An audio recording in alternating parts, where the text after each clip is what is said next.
Hello and welcome back to Mac at the Movies. Today I'm bringing you another weekly movie review with the film Beau is Afraid. This film was released April 14th, 2023 by A24 and Square Peg and directed by Ari Aster, who had also directed Hereditary as well as Midsommar. This film stars Joaquin Phoenix, Patty Lupone, Amy Ryan, Nathan Lane, and Parker Posey, among many other names. This film essentially follows the character Beau, played by Joaquin Phoenix, about a mid to late 40-year-old man who is suffering from high anxiety. He goes to a therapist. He's in constant communication with his mom, etc., etc., living in the big city. Which is probably not the best place for somebody with high anxiety to live. But he is supposed to visit his mother, and in the process, when getting ready to leave his apartment, he forgets something, leaves his keys in the door while he was about to lock it up, and when he returns, his keys are missing. It becomes a big deal. He has to call his mom to let her know that, sorry, I'm not coming, I have to get with the landlord. A whole lot of things are going to happen. I don't want to spoil anything. Not that there is a whole lot to spoil in the grand scheme of what makes sense, but I don't want to leave too much out there in the event that you do want to go see this film. It's a very interesting film. So Beau does not leave the apartment, and he finds out in the process of all this that his mother died. Again, don't think I'm giving too much away by saying that, but his mother dies, so now instead of going to visit, he has to go to the funeral. It was one of her last wishes that he would be there present for her funeral. Very unfortunate mishap with the chandelier, and she is no longer in the picture. So this film is that journey from Beau going, crap, someone stole my keys, to going to his mother's funeral. And all the shenanigans that happen along the way. I will say there was one scene that did, it got me a bit of the heebie-jeebies. I'm not a fan of spiders, and in the film, when Beau leaves the therapist and he gets back to his apartment, there's a flyer on his door about rogue brown recluses in his building. And during one of the scenes, you see a man with a brown recluse that it crawls on his face, and it just, it had me going in the theater. And you heard other people audibly go, ugh. But I'm not a fan of spiders, so that part freaked me out. But the one thing I will say, and I'm sure it was done in a way that was intentional, but the first hour of this film seems to drag on endlessly. It feels like it never stops. And I think that is to relay a lot of the anxiety that the character Beau feels. Because I'm sure if you're constantly dealing with anxiety problems and different issues, it feels like time is just endless. And that you're not moving forward, you're not progressing, you're not doing anything. And I feel like that's what a lot of the first hour of this film felt like. And then the second 2 hour, the next 2 hours of the film seemed to go relatively quick in pace. And it felt like almost the same amount of time went by in both the first hour as well as the latter 2 hours. It felt like everything got kind of squeezed in that amount of time, but it just where everything kind of started to speed up along Beau's journey and how the story was coming along and progressing. It was definitely an interesting film.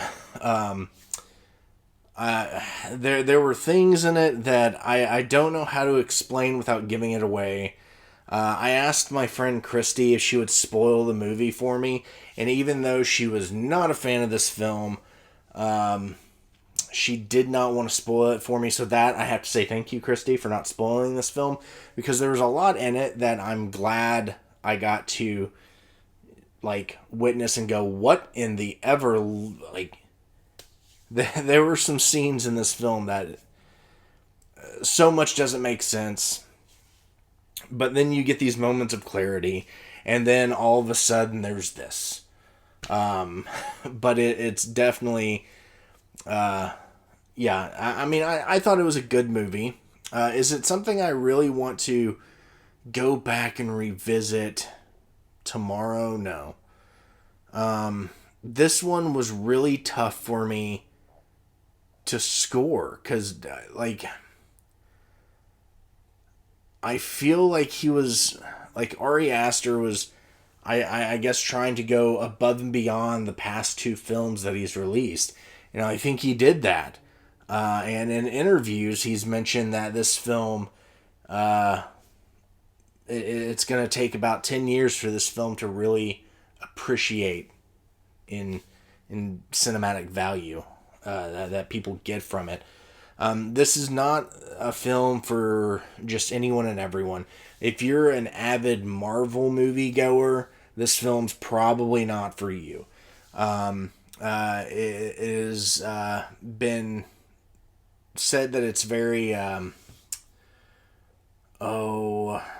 what's the guy who did the trial,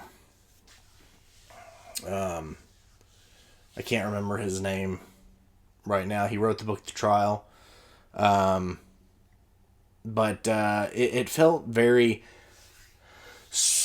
in some ways, very Lynchian, David Lynch-like.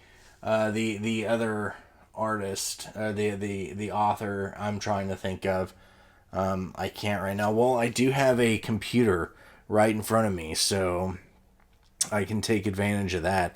I don't know. Oh, I didn't even have to look it up.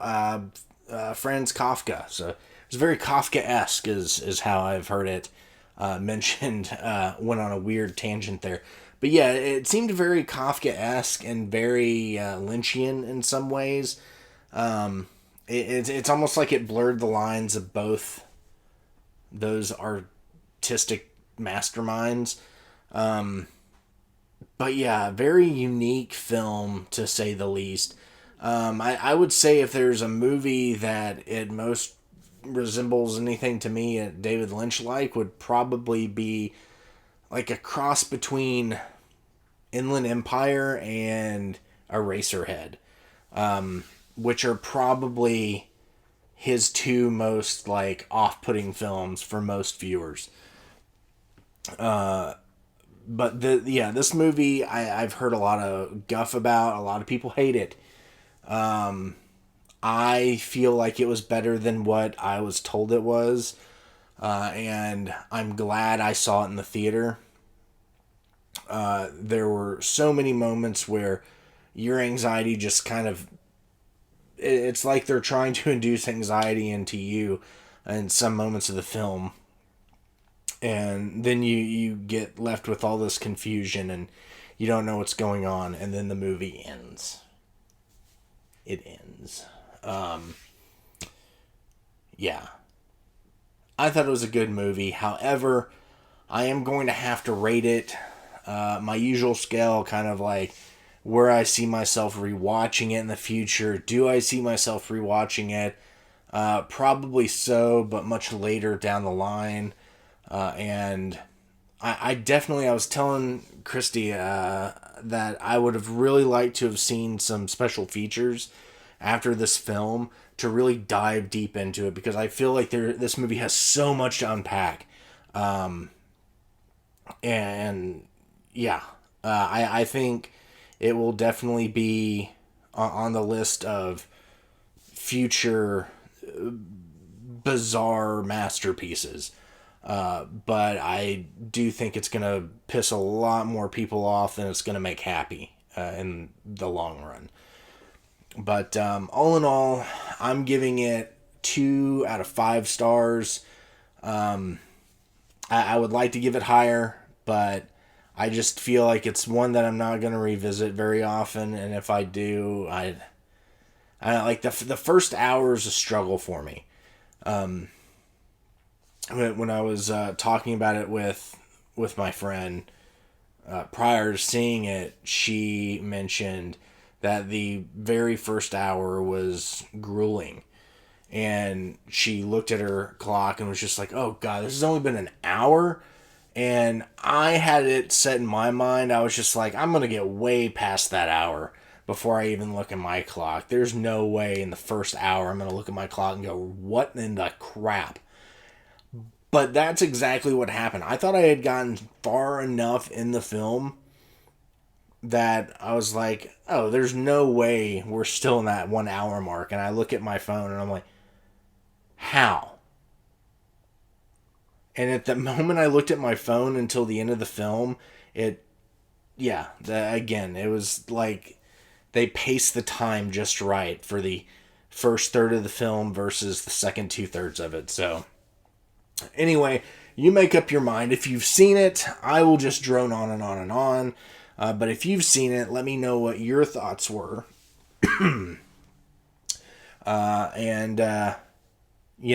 I guess we can spoil things in the comment section.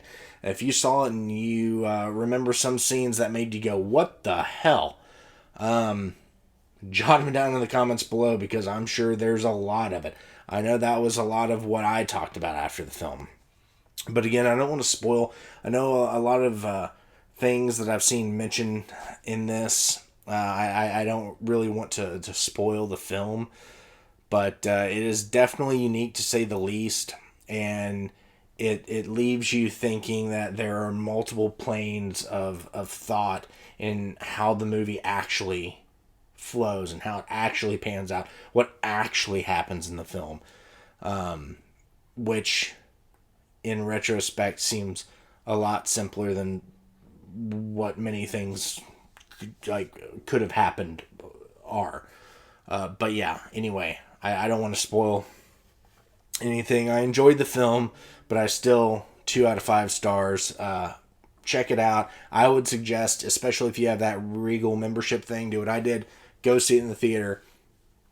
It's 3 hours of your time, plus whatever the 55-cent surcharge is. Just do it. Especially on the big screen, because there's one moment that pops out on the big screen that'll make you go, what the fuck? It was interesting to say the least. But anyway, check it out. Comments below. Tell me what you thought about the film. If you wanted to go see it, if you're just like, I'm not into the guy. But as always, thank you for stopping by, and I will see you next time. Bye.